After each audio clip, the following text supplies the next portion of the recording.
Hello everyone of class 11th। Now the next topic is Newton's universal law of gravitation. ये क्या कहता है कि the gravitational force of attraction between any two particles is directly proportional to the product of their masses and inversely proportional to the square of the distance between them.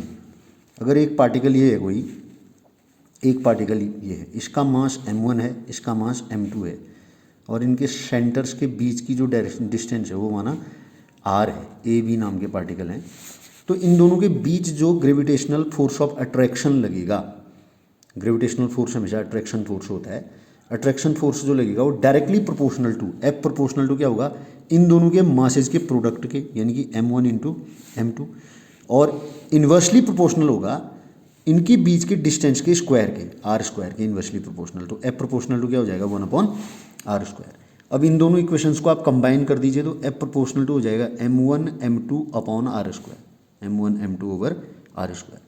Proportional को हटा करके equal लगाया, equality का sign लगाया, तो ये proportionality constant आएगा, इसको बोलते हैं जी। अब ये प्रोपोर्शनैलिटी कांस्टेंट जी जो है ये यूनिवर्सल ग्रेविटेशनल कांस्टेंट कहलाता है यूनिवर्सल ग्रेविटेशनल कांस्टेंट। इसकी वैल्यू अगर आप निकालें जी की, तो ये एफ यहाँ है, ये आर इधर चले जाएगा, R square F R square हो जाएगा अपॉन m1 इंटू m2।